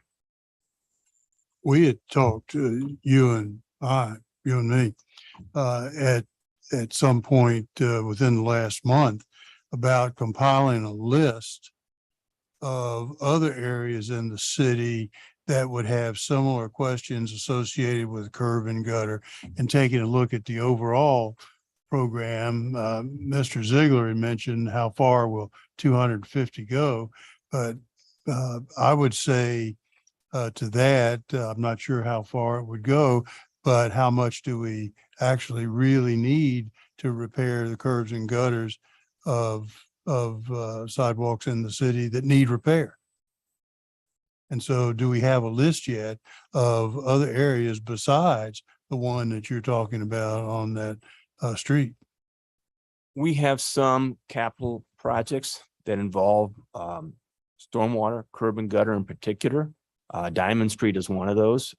We have some heavy flows that go on the south side of the street because the way the street is slanted. And then you have some water going onto properties, and that becomes a problem. So we've got both a curb and a storm sewer project on the books there. I want to say it's for FY 24, maybe 25. There are a number of projects obviously that are out there. We haven't categorized or engineered them all for any number of reasons. Probably one being, if we engineered them all, we wouldn't be putting any concrete on the streets because we'd all have our money tied up in engineering. So the question you and I discussed, are there other low areas? Yes. So what I'm focused on here is the Diamond Hill project. So, And I agree that we would, once we have a list like that, would prioritize which ones would come first, which ones would be, give the most benefit and most bang for the buck. And so I would like to see that list rather than move ahead on the one particular project that you talked about. Maybe we would prioritize that as being the first one anyway, but I would like to see what others need to be on that list as well. Right. Well, I believe we're prioritizing Diamond Hill because we're doing the streets. the streets there. So that's kind of that's why there's an urgency to this. But I mean, I agree with you. Although, I guess you could say that every sidewalk in Lexington needs work. It's just a matter of how much. I guess it would be hard to put together a list like that. I mean, maybe we can find the most urgent issues, but Yeah, I'm thinking the most urgent issues, not every little issue, but maybe there are others that are equal in urgency to the street that's repaired, where the paving's going on or getting ready to go on in there. There might be a list about drainage issues, because I remember Mike Kennedy was very much focused on that problem. And I remember him having a work session with us years ago. And I also remember he was going around in different places in the community looking at the issue. So it's a couple of public works directors back, but perhaps somebody on staff would know where that information is. And we had conversations with Jeff Martone too, for planning commission, talking about walkability in general, where there are sidewalk gaps. I mean, I think this neighborhood, this is a perfect place to start because we have just paved the roads. It's a highly walkable area, especially when you have a school right there. So I think this is a great starting point. We can't bite off too much at one time. And, as Jim has said, it doesn't do us any good to have cost estimates or plans for things that we can't do in the near future. We're not going to make progress. So I think this is a great place to start. It just makes sense if you have all the roads torn up anyway. It's no need to wait 10 years and then go back and tear them up again. No, I agree that a good time would be now while the road is the condition that it's in to do that. I'm just putting on the table these other questions, that there might be other areas in the city that need our attention as well. The answer to that is yes. Jim, are you looking for a motion to approve $250,000 for this project? Yes, sir. That's what I'm looking for. So moved. Second. Thank you. We have a motion and a second. Any further discussion? Being no further discussion, this calls for a roll call vote. And Mr. Alligood. Aye. Mr. Ayers, Aye. Mr. Sigler, Aye. Ms. Strong, Aye. Mr. Smith, Aye. and I vote aye. This passes unanimously, 6-0. Thank you. Ready for the next? Yes, ma'am. The next issue is I think a very exciting issue. We were approached by Habitat for Humanity. They have looked at a property here in the city, south side of town, McCoy Park subdivision, which was subdivided, I think, back in 2000, as I recall. Nothing has been done with it since then. Their work now in the Greenhouse Village project on Greenhouse Way is coming to completion. That is, they won't have any more land to develop for homes very soon. So that's why they need more sites. And they have the opportunity to purchase the property. I believe they've have an agreement in place. They've been able to find the capital for the property itself, but they would like some assistance from us for some of the infrastructure so that it can keep the costs of these homes affordable for working class families or individuals who typically use these Habitat homes. So what they've asked us for is to waive fees for water and sewer, to waive fees for inspection reports and permits for building inspection, et cetera. They've also asked that there's some minor fencing work for the stormwater area in the subdivision and help with the road. Now, I will say that, there's not much really out of pocket cost here. If you stop and think about it, we would lose some money for fees. Always nice to collect those fees, but in this case, it would spread over several years while those homes were being built. So it would not be a huge loss in any particular year. Again, the fencing portion of that request is somewhat minor. We could take that out of our general operating expenses on a particular year because we're not talking tens of thousands of dollars here. The most expensive one, the ask, if you will, is the paving of the road. But frankly, as you all know, we have a road paving budget every year. We can bid that as part of our road paving budget. And the impact will be that one of the other roads that may have gotten paved won't get paved. We won't spend any more money. We'll just do a little less somewhere else. Given the nature of this project, I think that's a very appropriate way to handle it. I do know that in the past, especially the recent past, council has been very careful to make sure we're not providing significant expenditures or donations, if you will, to nonprofits for operating especially. And I would say that given your current policy or practice, this is a one-time donation, if you will, a one-time expenditure for this project. It's a capital project. And when it comes right down to it, over a few short years, these properties will pay property tax, they will pay water and sewer bills, and in a few short years, we'll recover these costs. So it also, of course, is something that is one of council's primary goals, and that is finding good housing for people in the community. And I won't say primarily, but we all know one of the most difficult housing forms to find is affordable housing for individuals. It's hard to get people to focus on that because there's not a lot of money for the developers and builders. And, when they can build homes for $750,000, why would they want to build one for $200,000? So this really focuses, I believe, on some of the real needs in housing that we have in the community. I do know that we have representatives from Habitat here, the director, but also I believe they're the head of their land and acquisition board, I believe it's called, or something similar, Mr. Krickenberger, and he's available to make some comments and answer questions if that would be something council would permit. Thanks for coming out. How are y'all doing? Good. Really nice to see you guys. Nice to spend some time in this room again.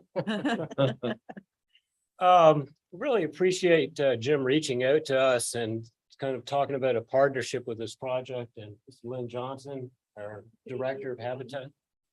We're about to wrap up Greenhouse Village in probably 2 years, so we've been looking for other project possibilities.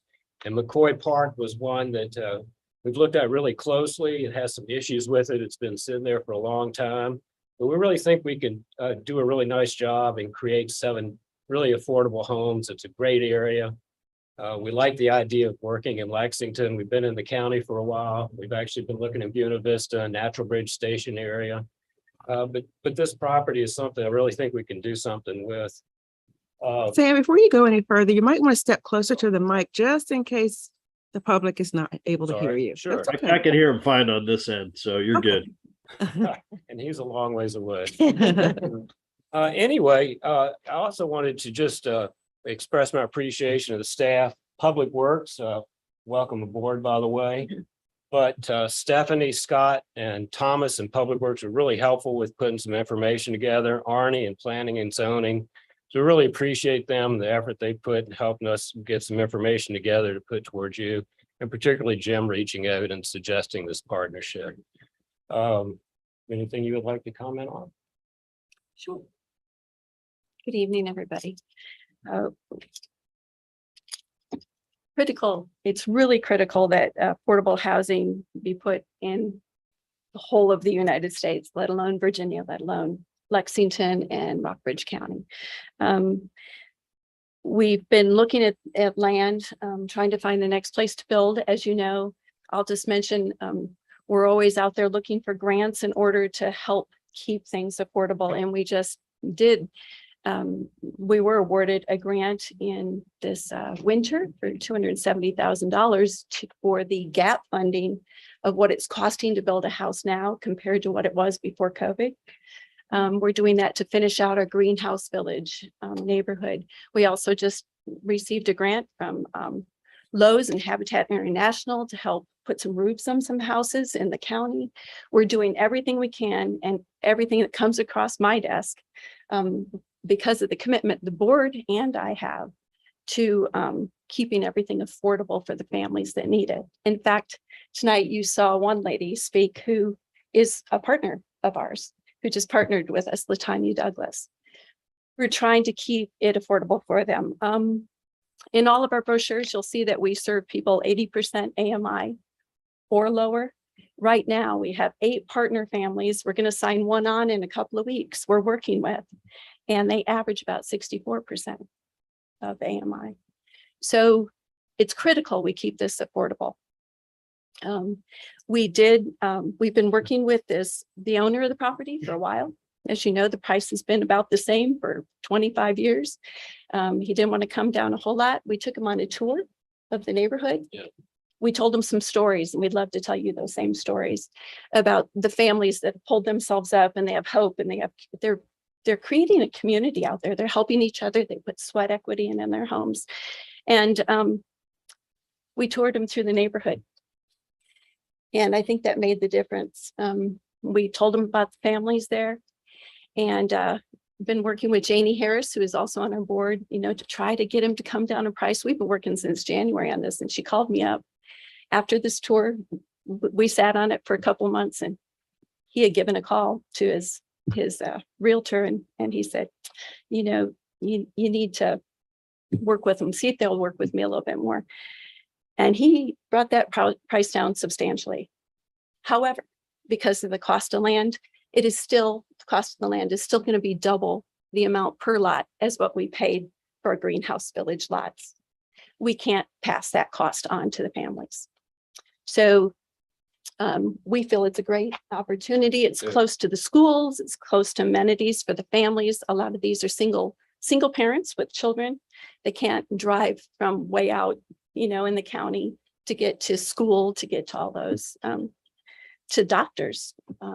And so this is an ideal place to start building. The other thing about this is we're hoping to have another greenhouse village someday. We're hoping to have a bigger neighborhood. Affordable housing is so important. And this gives us a little more time to find that in the area too. And we can be building in the city in the meantime and creating a great neighborhood where there hasn't been anything. So we're really excited about it. We'll continue to look for grants to help keep that cost down.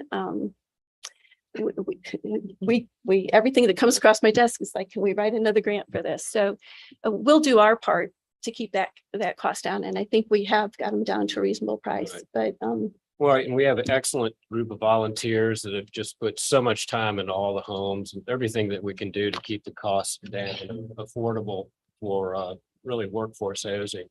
So I may say that Greenhouse Village was successful because we had a really good partnership with Rockridge County. And so I think it's a good time to come to Lexington and try to do the same thing. We're so glad to hear that you're back focused on Lexington and Lexington properties. We've got to keep our schools filled, so stay in Lexington as long as you can. these are going to be tax-paying citizens Exactly. and they're hardworking, as you saw Latanya here.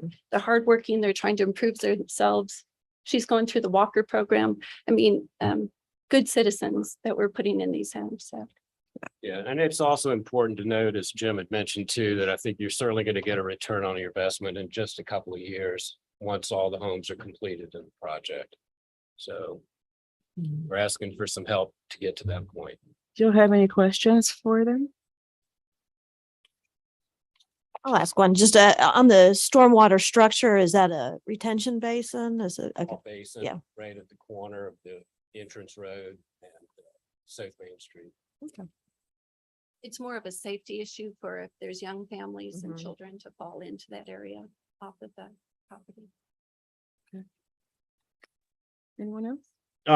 Yeah, I have a question. Well, first a comment. Glad to hear, Habitat's moving forward in the city as Marilyn shared. Habitat's near and dear to my heart. I've tried to support them the best I can over the years. A couple questions on the sewer and water. Well, I'll go back to the first question. The street upgrades and repairs. Will this be a public street or a private street? We hope to get it to your standards, to turn it over to the city of Lexington. So it would be a public street. Okay. Second, the sewer and water hookups, is there currently sewer and water going up? All the infrastructure is in the project. The Public Works has checked it out for us. The water's operational. They can't actually check out the sewer until we have water running through it. But it all seems to be in fairly good shape. Okay, so sewer and water going up the hill look okay. As far as we can tell. Okay.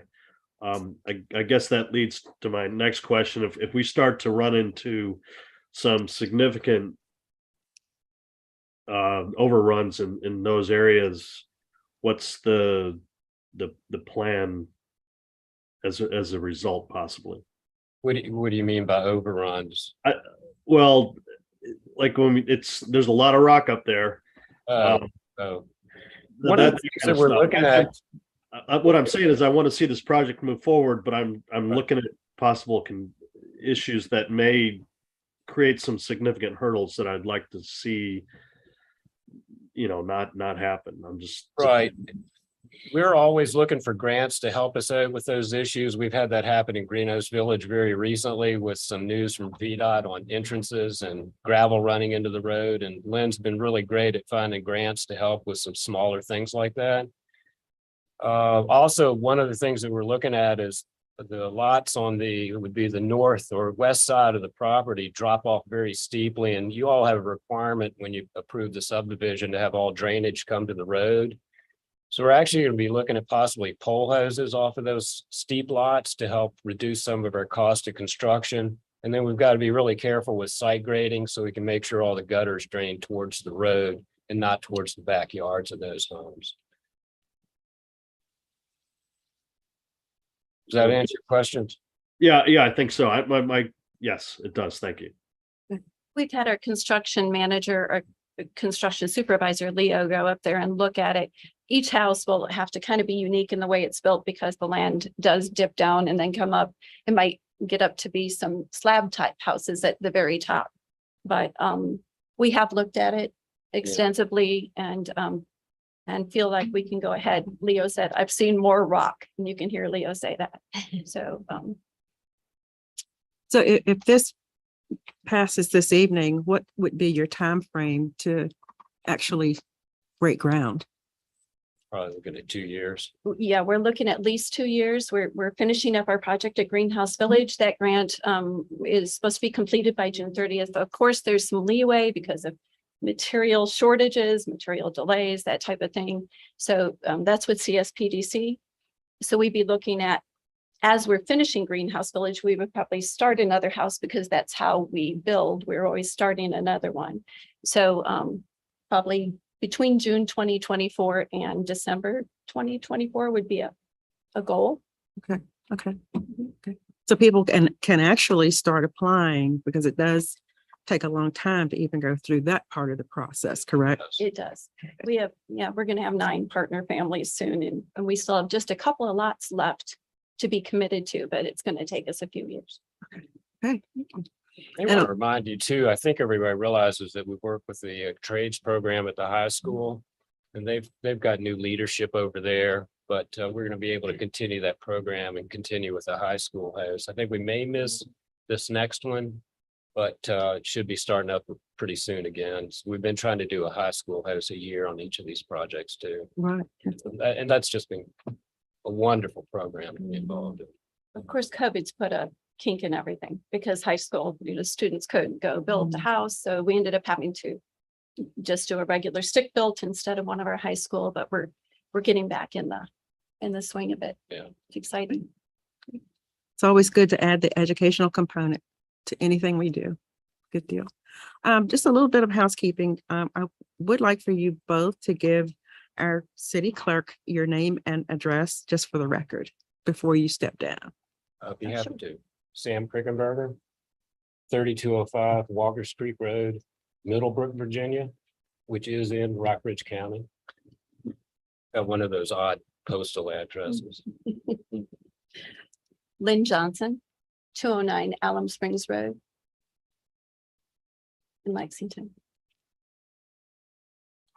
And thanks for all you do for Habitat. Thank you.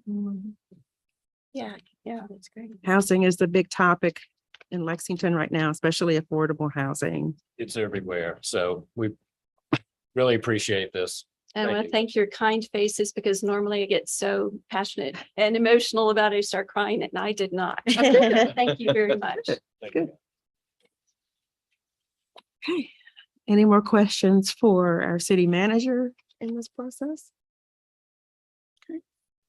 What's your pleasure, council?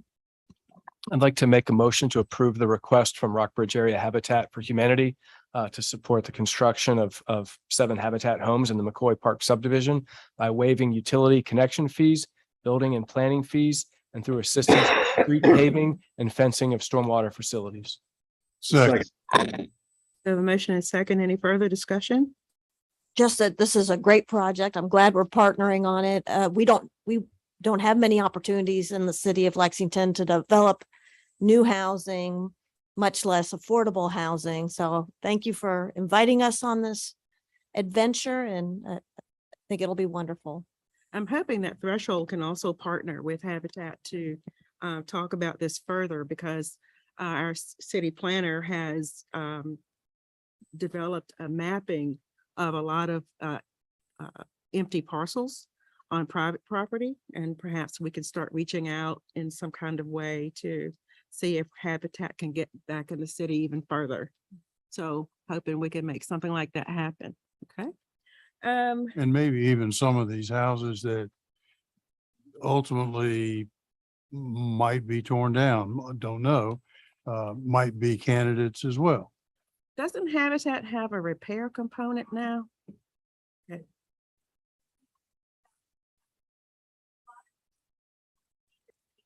Do you want to come back up?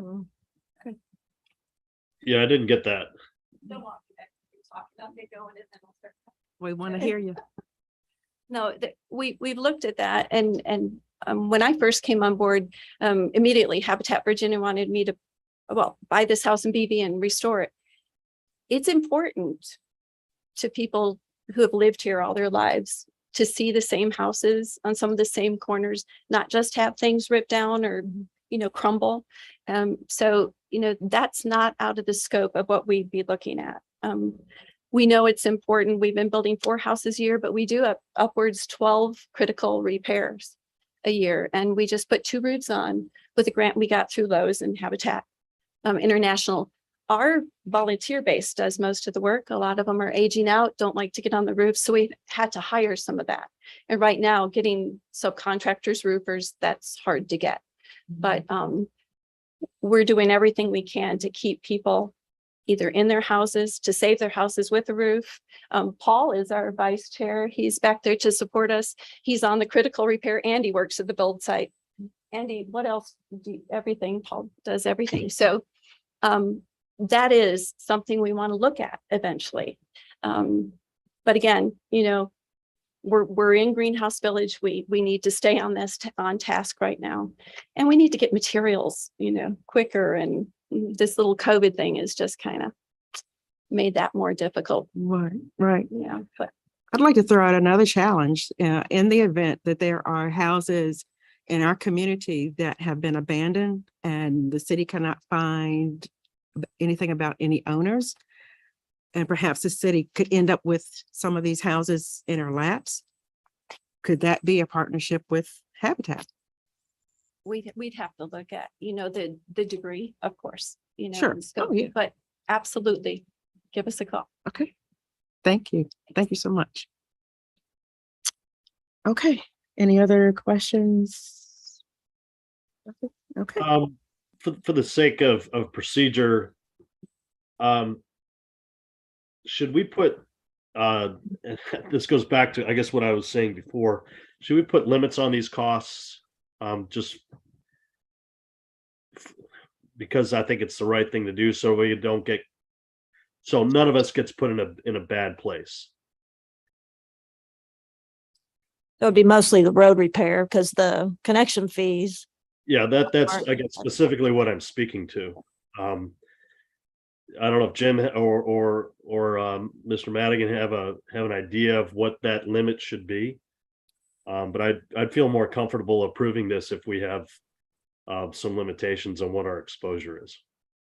I could help with that. We had Public Works take a look at it, and they got an estimate from Adams as to what it would take today at least.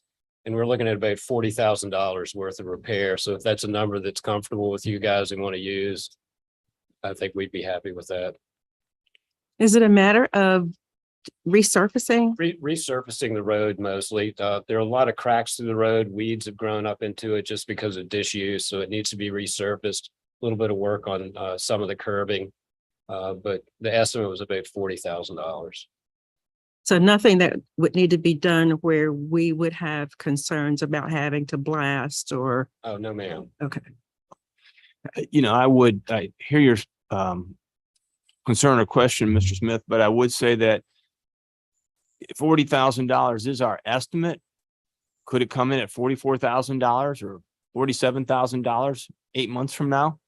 Absolutely. We just don't know what the prices of those asphalt is going to be. I mean, we've seen that recently. So, you know, if you're asking me what the max could be, I wouldn't say 40. I'd put it at 45 or 50. Hopefully it's not that, but we're also looking at, as they say, they're not starting for 2 years. So we may not pave the street for a year and a half or two.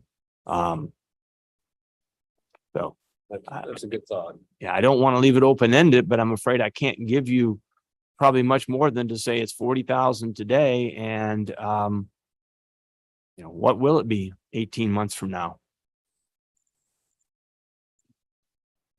Yeah, I mean, it won't double. It won't go up 50% in all likelihood, but it could go up. Could come down if the prices start coming down, but I don't know. Well, if the project is to pave a street and we ultimately would wind up with 8 residential properties, which we would collect property tax on, seven, then I mean, that is an investment we would make regardless. So I'm not necessarily concerned. Like if we really did want to put some cap on it, obviously I agree with you. You know, since we're not doing this in 2 years, we would have to make some estimate that's wildly over the 40,000 that has been estimated. So I would prefer not to make some financial amount now, because if we did, it would have to be probably way more than we're going to spend just to be safe. And so I think we should just leave it as we have it. I think our goal is to allow Habitat to proceed with acquiring the property and us being a partner. And in my experience on council, when we say that we would like to spend up to a certain amount, the bids come in $1 below that amount. And so right now, the estimate is $40,000 from Adams, who has done years of work in the city of Lexington and is a good partner in their own right with the city. And our goal is to partner with Habitat and let them acquire this property. I understand Chuck's point, and none of us want costs to spiral out of control. But I'm cautious given our experience with saying we would not, we would spend up to $75,000 for something, and then the bid comes in at $74,999. That's happened too many times in my time on council. So. Call for the question. So we already had the, We Second. motion a second. Chuck, are you comfortable with those answers? I shared my concerns, but I still support the project, so that's an aye. Okay. All right, so it's time for a roll call vote on this particular project. Mr. Alligood, Aye. Mr. Ayers, Aye. Mr. Sigler, Aye. Ms. Strawn, Aye. Mr. Smith, Aye.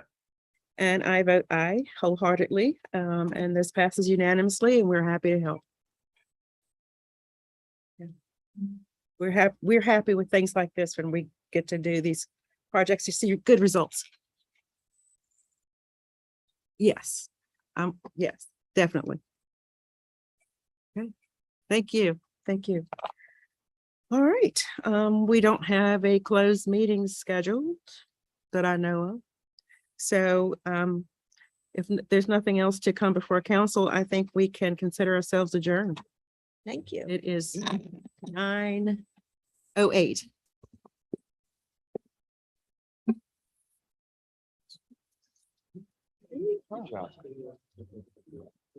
Night night.